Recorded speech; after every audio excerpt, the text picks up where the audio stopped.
Mahakna adumna phambaduda magi samlangdo phajaraba pambomduda joy joy langna tai. Mamaida tairiba pirangsingdu ubada tomthin yam nungaijade. Hana lairamba mi usitabagi maithong adugadi yam khetnare. Tomthin sor ama sangna hodoktuna hamungi nakanda laiba chair amada famthai. Churup ama satoklaga lighter amasu pocketagi puthораktuna chammi. Churup tu sangna singduna mathakta yenglaga kamkhatli. Tomthin churup chambaduda masadu khara ingthabadongna tawi. Lili da yengduna kaigino khangaba aina nangu ijat manghandrise haina tomthin na hangi. Lili makhada phamduna yengkhiba mieng amadagi hongde.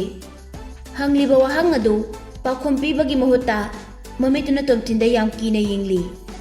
Tomthina nang nasana khanjari nang dongna fajaba yawde haina mi khuding makne nangonda loi ngawraramani haibagi wakhanudi khangano.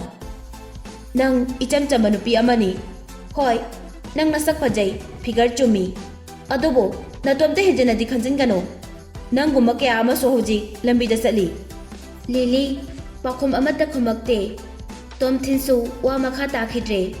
Lili na khumaktabaduda churup to adumak chamduna tomthinsu kaduda lengdana masagi charangnaba wakhal adubu phathari.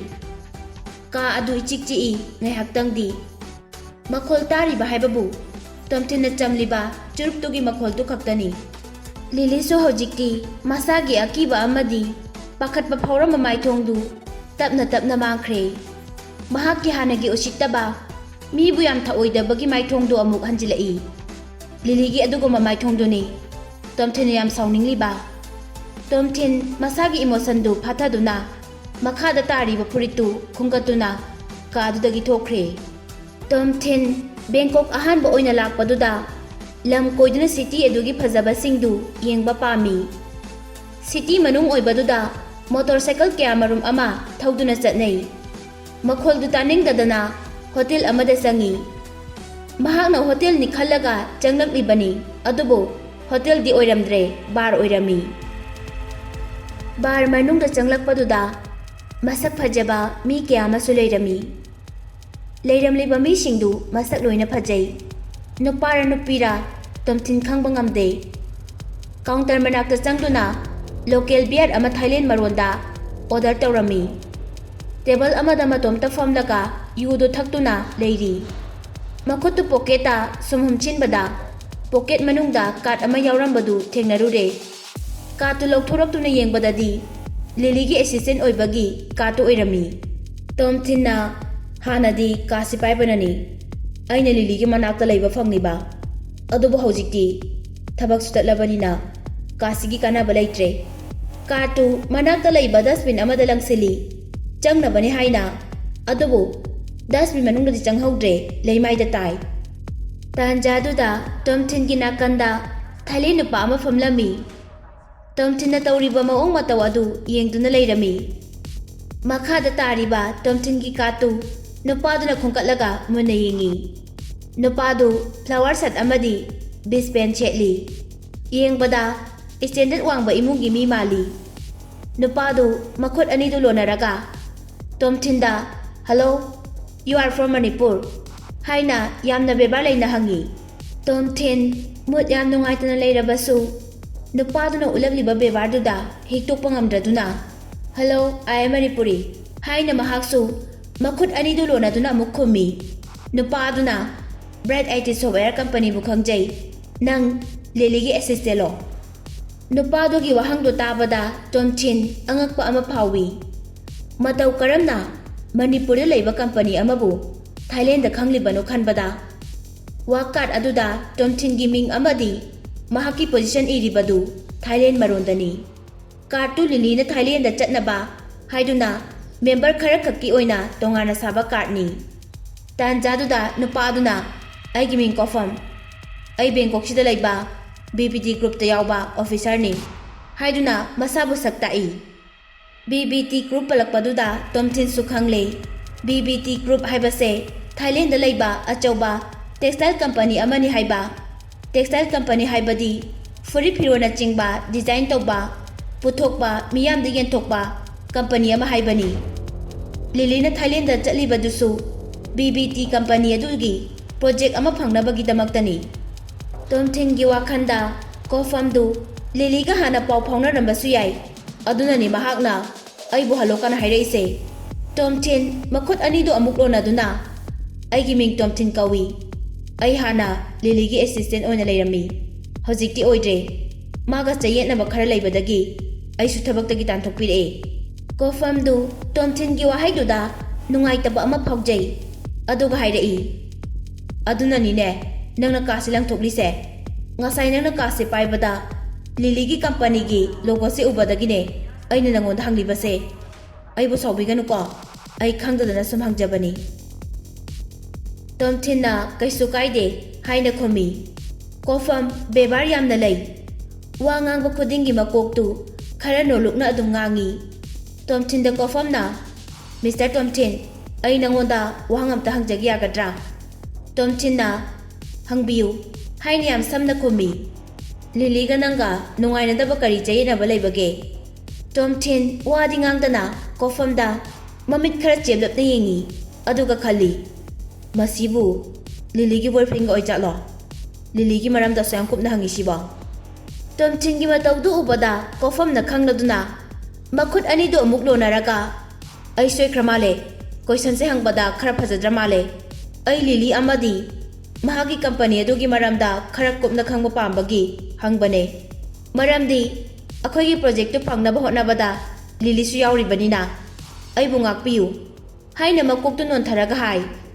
Oh ai khange kaisung kaideda ai waroba kasu leite haina Tomthin na kofam na ulakliba thaugalon aduga chap manana otuna amuk khommi. Tomthin Thailand gi haunabi makok non thaba makhut lonaba aduguma thawung adu utpada masadu hainadaba fawi. Adongi chinglemba tawimal khangba matawdo kalakningai ni haina kofam na makha chatharai. Kofam na thagalakba wahaidu tabada Tomthin nokfai taujai paukhumdi kari supide.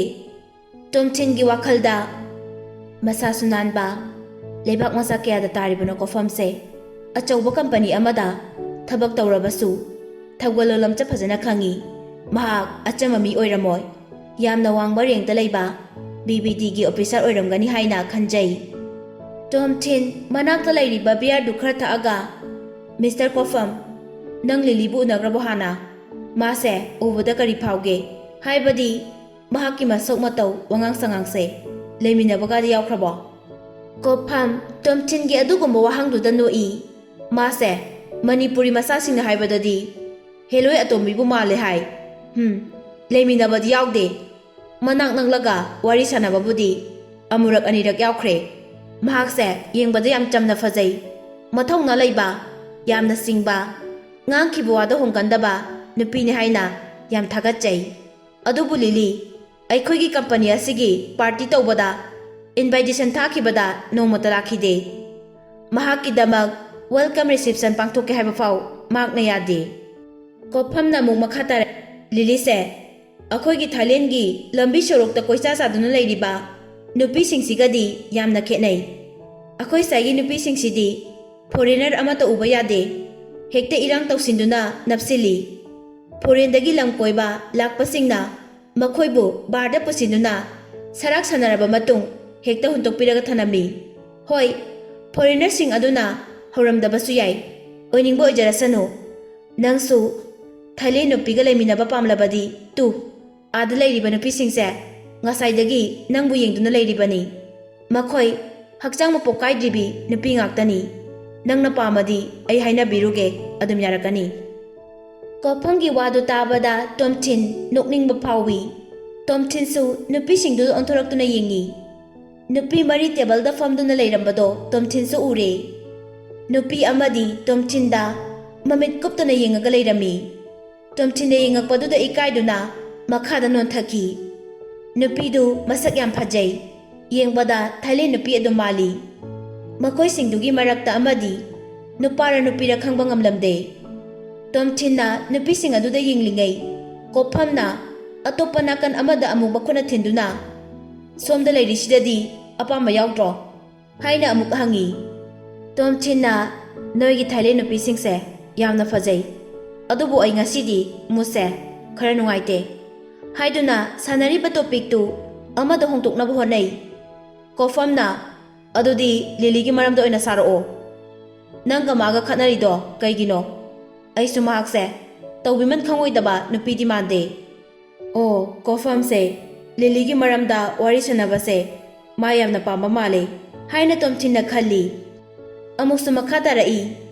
Aina magi damak jenda leirise anirak sukhrabane. Kofamdu ngaktuna adudi kaigi. Tomchin haukiba punsi warido khara samlapna Kofamda lirami. Aduna Lilina nakoi company gi project phangba phangdaba aiga mariamta leinade. Adubu aidi phangdabane hena pami. Software company amagidi $5 million gi project ama phangba haibase yamna sawgraba senphamni. Lilisu project se phangbo pamjabai wadani phangbadi kaisu ngamloi. Project asi launaba hotnabada afau company kaya amasu yauribani. India dagi mari, China dagi ama, amasung America gi maming leidaba Silicon Valley ki fau yauribani. Project sibu pigadaba company do software chawkhatpa tungkoina satkadaba amasung technical level de yenglaka khalabadi Lily di project se phangba ngamoi. Haina Tomchinna Kofam da hai. Lily na project se phangge hairabadi lambi amadi lei. Noigi BBT group ki makuk thongbo officer singduga Lily ga ahing ama lekmina halabadi contract se soijana phangani. Maramdi competition tawbagi lakliba company singsida mangondagi hena masak matau phajaba nupi amta yaude. Madusu kaisu oithoine welcome reception phauba pangthokya de madi. Haina Kofamna mukhumi. Tomchinna hana tawba yaba tawramaga khidan tokhibra su khangdeda. Tomchinna Kofamda wari pumbali thoklaba matung masada fauriba langtaknabagi ihuldo khara phagadra khanduna phongtokpani. Tomchin matomta puramba maisakto kharadi hanthabagum tawi. Magi waridu kanagumba mi amana tabibadu mahak yamna haraujai. Ngangliba mayamdo tabada Kofamdi khara nganglapna makok non tharaga wakhal khali aduga nangna haridubu asengbaro aidi khara thajaba ngamfatida. Tomchinna asengbaine ahanbada ai jailda chahi ahumne leirise maram sunglei leitana. Ai company aduda Lilibu ahanba ubada masak manajarabasu oiramdawdi mande. Adubu thamoisinadi nupidu aina kanbikhiba nupiduni haina adumak khalli. Tomchingi wahai singdo tabada Kofam hojiti Tomchinbu thajare. Lilina tawribado lali. Kofamna yu glass ama thangkatlaga Mr. Tomchin nangi pukchin sengbado ai kalakjai. Nangumna pukchin sengba ai kanagumba amata thengna khidri. Ai nangu sakhangnaba phangbase aigidi laibak yamna phabani. Tomchinsu thanks my pleasure. Haiduna glass ama thangkatlaga chair tawduna glass ta yauriba yudu thakchili. Mr. Kofam noigi project to kanada sinarage haina leplage. Aidi hojik yam khangningbana langtaknare. Hojibokdi sijilawdibo oiragadi haidoraktasu yaida. Sidi trade ki oiba aronba thabakni. Kofamdu ha haina noktuna nang pokchel yamna sengi. Tasengbodi hojiphaugidi project se karamba company da sinadoino haibase leptri. Hoida ai nangodabudi haidoklage. Akhoigi senior gi officer singna Silicon Valley ki company to aduda oina pini haina bahurabane. Maramdi nangsu khangi dungai makhoigi technology se yamna wangi duni. Tomchinsu Kofamna hairibado yaningduna makuktu khitang nonthai aduga karimta khanthadana aina khanbadadi technology khaktada yenglaga khanbasu langani khali. Atoppa haibadi technology de hena maru oiba hiram kharasu leiri. Oh Tomchin atoppa hiram haise kai kaino haina yam khangningbagi langtakna Kofamna hangi. Tomchin wa ngangdringai beer du khara amung thakchili.